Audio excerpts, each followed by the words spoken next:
איראן עשתה הערב טעות גדולה. Time ago, the U.S. military carried out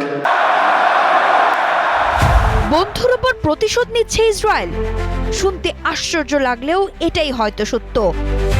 নিজেদের স্বার্থে Saudi আরবের রিয়াদের আরামকোতে হামলা চালায় নেতানিয়াহুর দেশ, অর্থাৎ যুদ্ধে মত্ত হয়ে নিজের বন্ধুর পিঠেও ছুরি চালাতে পিছপা হচ্ছে না ইহুদিবাদী রাষ্ট্র ইসরায়েল। ইরানের এক সামরিক সূত্র থেকে মিলল এমন কিছু চাঞ্চল্যকর তথ্য।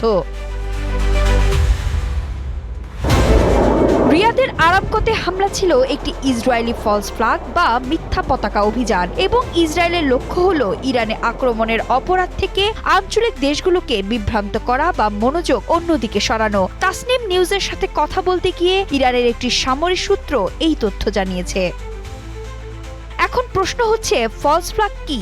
ফলস ফ্ল্যাগ বা মিথ্যা পতাকা কৌশল হলো এমন এক ধরনের গোপন অভিযান যা প্রকৃত দায়িত্বরত পক্ষ বা সরকার না করে অন্য কোনো পক্ষ অর্থাৎ সাধারণ শত্রু করেছে বলে প্রচার বা দোষারোপ করা হয়। এর উদ্দেশ্য হলো অন্যের উপর দোষ চাপিয়ে নিজেদের স্বার্থ উদ্ধার করা, সামরিক পদক্ষেপের অজুহাত তৈরি করা বা জনমতকে বিভ্রান্ত করা। এই ধরনের অভিযানের ফলে প্রকৃত হামলাকারী আড়ালে থেকে যায়, আর এমনটাই করছে ইসরায়েল, ধারণা করছে ইরান। এক্সট্রিম মশার কয়েল প্ল্যান্ট ফাইবার দিয়ে তৈরি, ডেঙ্গু, চিকুনগুনিয়া বাহি সহ যে কোনো মশার বিরুদ্ধে দেয় এক্সট্রিম সুরক্ষা।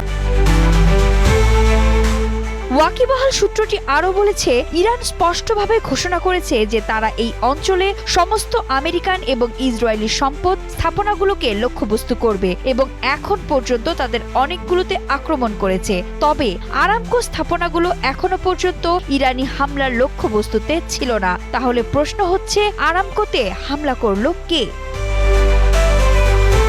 সূত্রটি আরো জোর দিয়ে বলেছে, গোয়েন্দা সূত্রের দেয়া তথ্য অনুযায়ী সংযুক্ত আরব আমিরাতের ফুজাইরা বন্দরও ইসরায়েলের পরবর্তী লক্ষ্যবস্তুগুলির মধ্যে একটি, এবং এই শাসক গোষ্ঠী এটি আক্রমণ করার ইচ্ছা পোষণ করে।